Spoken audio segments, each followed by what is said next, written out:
आपके अपने YouTube channel railway classes के ऑफिशियल चैनल में आपका स्वागत है।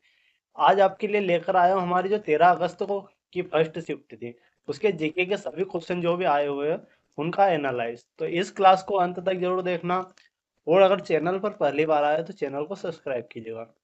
हमारा पहला क्वेश्चन क्या आया था, जो भू राजस्व निर्धारण में आइन एकता प्रणाली किसने शुरू करी? तो ये किसने शुरू करी थी? अकबर ने। ये अकबर ऑप्शन आया था, ऐसे टोडरमल साहब ने शुरू करी थी। तो अकबर का नवरत्न में कौन? अबुल फजल। इसके फैक्ट, अभी तो ये क्वेश्चन आ चुका है लेकिन ये फैक्ट जो बता रहा हूँ इससे क्वेश्चन बन सकता है। तो अबुल फजल, बीरबल और टोडरमल अकबर के नवरत्न में शामिल थे। टोडरमल जो थे अकबर के वित्त मंत्री थे। आईने अकबरी अबुल फजल द्वारा लिखी गई थी भाई साहब। किसके द्वारा? अबुल फजल। टोडरमल प्रणाली की शुरुआत फसल का औसत उत्पादन पर तय करने के लिए होता है। ठीक है, तो ये क्वेश्चन आया हुआ था, तो इनके फैक्ट जो बता रहा हूँ वो याद रखना है आपको। अगला क्वेश्चन।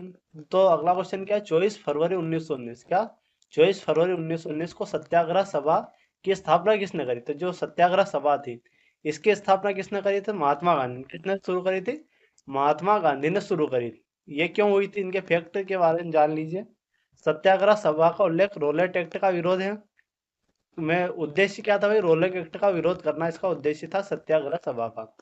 रोलेट एक्ट को भाई काला कानून भी बोलते हैं। और महात्मा गांधी ने दक्षिण अफ्रीका में से सत्याग्रह किया था। ठीक है, 1919 में क्या हुआ था? जलियांवाला बाग हत्याकांड भी हुआ था, ये आपको याद रखना। तो ये हमारा सेकंड क्वेश्चन था, और ये जो फैक्ट है ये आपको ध्यान रखना है। अगला क्वेश्चन देखिए। अगला क्वेश्चन क्या है? एस सी एस टी के लिए जो लोकसभा में आरक्षण किस अनुच्छेद में दिया जाता है? SC ST के लिए आरक्षण लोकसभा में कब दिया जाता है? कौन से अनुच्छेद में? तो अनुच्छेद आपका 330 में दिया जाता है, ये आपको याद रखना। अब कुछ फैक्ट। तो संविधान में SC ST के लिए राजनीति आरक्षण है, सभी जानते हैं भाई राजनीति आरक्षण। अनुच्छेद 332, ये 332 वाला आपको याद रखना। अभी लोकसभा वाला पूछ चुका है, लेकिन अगर विधानसभा की अगर अगली शिफ्ट में आपका आने वाला है कि विधानसभा का पूछ सकता है, तो विधानसभा के लिए 332 में आरक्षण दिया गया है। आरक्षण की अवधि समय समय पर बढ़ाई गई। ठीक है, पहला संशोधन कब हुआ था संविधान में? 1951 में हुआ था, ये भी आपको याद रखना है। Next question. अमिलिया कर, जो अमिलिया केयर ऐसे कुछ खिलाड़ी है, ये किस देश की खिलाड़ी है? क्वेश्चन आपका आया था।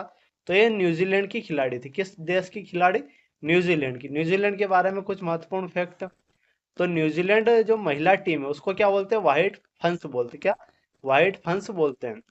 न्यूजीलैंड की राजधानी क्या है भाई? ये पूछ सकते हैं आपसे। तो वेलिंगटन। अगली शिफ्ट के लिए बहुत ही महत्वपूर्ण जो भी फैक्ट है ये बहुत ही महत्वपूर्ण है आपके लिए। और क्या है, 2015 और 2019 में जो क्रिकेट वर्ल्ड कप हुए थे उसके फाइनल में कौन? न्यूजीलैंड रही थी। न्यूजीलैंड 2 बार फाइनल में पहुंच चुकी है, 2015 और 2019 में। तो ये आपको याद रखना है। अगला क्या? रिचर्ड हेडली न्यूजीलैंड के महान गेंदबाज है। तो रिचर्ड हेडली क्या न्यूजीलैंड के गेंदबाज है? तो ये भी क्वेश्चन आपसे बन सकता है एग्जाम में। अगला क्वेश्चन क्या बना था? तो ये जो क्वेश्चन है आप भी देख पा रहे होंगे कि ये सेम टू सेम ही क्वेश्चन आए थे। तो अगला क्वेश्चन क्या है? भारतीय संविधान का अनुच्छेद 11 कौन सा? अनुच्छेद 11 किससे संबंधित है? तो भारतीय संविधान का अनुच्छेद 11 संसद में नागरिकता संबंधी जो अधिकार है, संसद को जो नागरिकता संबंधी अधिकार दिए गए वो अनुच्छेद 11 में है। अब क्या है फैक्ट कुछ। तो अनुच्छेद 5 से 11 तक क्या है भाई साहब? नागरिकता का संबंध। तो भाग 2 में क्या है? नागरिकता। ये आपको याद रखना, अनुच्छेद 5 से 11 तक। नागरिकता अधिनियम 1955 में लागू हुआ था, ये भी क्वेश्चन आपके शिफ्ट में बन सकता है आने वाली। नागरिकता के प्रमुख 5 आधार है। कितने आधार है? ये 5। एक, जन्म, वंश, पंजीकृत, प्राकृतिकरण, क्षेत्रीय अधिकरण। ये सभी क्या है? नागरिकता के आपके आधार होने वाले हैं। अगला क्या है? संसद नागरिकता कानून में बदलाव कर सकती है। संसद क्या कर सकती है?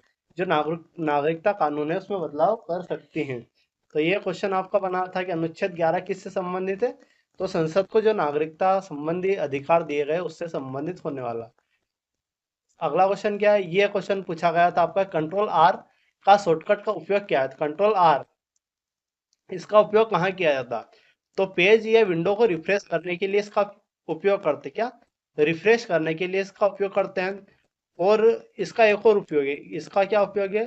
तो हम माइक्रोसॉफ्ट वर्ड में राइट साइड अलाइन करने के लिए भी हम इसका उपयोग करते हैं। फैक्ट कुछ कुछ महत्वपूर्ण शॉर्टकट कंट्रोल एस का उपयोग हम सेव करने के लिए करते हैं, कंट्रोल पी का उपयोग के लिए प्रिंट के लिए, कंट्रोल टी का उपयोग न्यू टैब के लिए, कंट्रोल डब्ल्यू का उपयोग टैब क्लोज करने के लिए। तो ये महत्वपूर्ण होने वाले आपके लिए, तो ये ध्यान रखना है।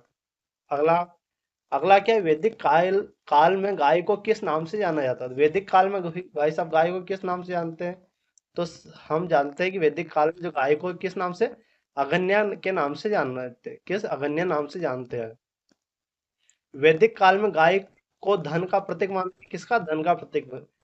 वैदिक ऋग्वेद में गाय का महत्व वर्णित है। कामधेनु पौराणिक दिव्य गाय, कामधेनु कौन सी गाय है भाई? ये क्वेश्चन आपसे पूछ सकता है। अभी वैदिक काल में गाय का कामधेनु पौराणिक दिव्य गाय का उल्लेख है। गोत्र का संबंध से जुड़ा हुआ गोत्र का, तो ये आपके पूछ सकते हैं। अगला गाय के अनुसार भारत की प्रगति है। आईएमएफ के अनुसार भारत में और नहीं, तो 6 पॉइंट पहले 6 पॉइंट बढ़ाकर, ये यही क्वेश्चन आपका है। इसका क्या है? आईएमएफ का की फुल फॉर्म क्या है? Sir national monetary fund 1954। तो ये आपको याद रखना है। इसका भारत आईएमएफ का प्रस्तावक सदस्य है, बिल्कुल। आईएमएफ के वर्तमान एमडी कौन है? Christina Georgia. कौन है? Christina Georgia. तो ये भी आपको याद रखना है। अगला क्वेश्चन क्या बनता है, नागरिक सुरक्षा जो मॉक ड्रिल हुई थी हमारी, कितने जीवों को हुई थी? कैसे?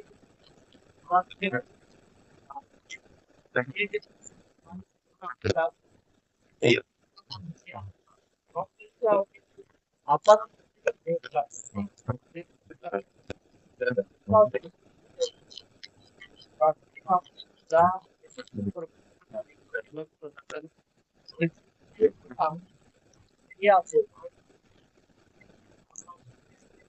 भारत की आजादी के समय इंग्लैंड के प्रधानमंत्री कौन थे? तो भारत में जब आजादी हुई था, तब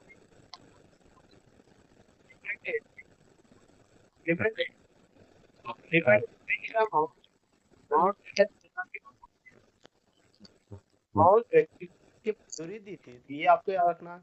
15 भारत इंडियन इंडिपेंडेंट एक्ट पारित और के हाल में हुआ था। और आज का हमारा लास्ट क्वेश्चन क्या था?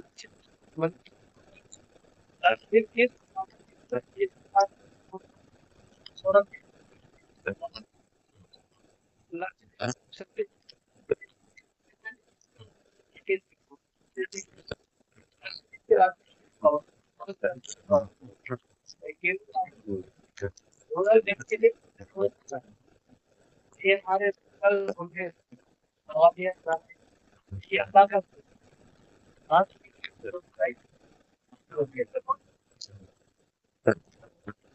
हमारे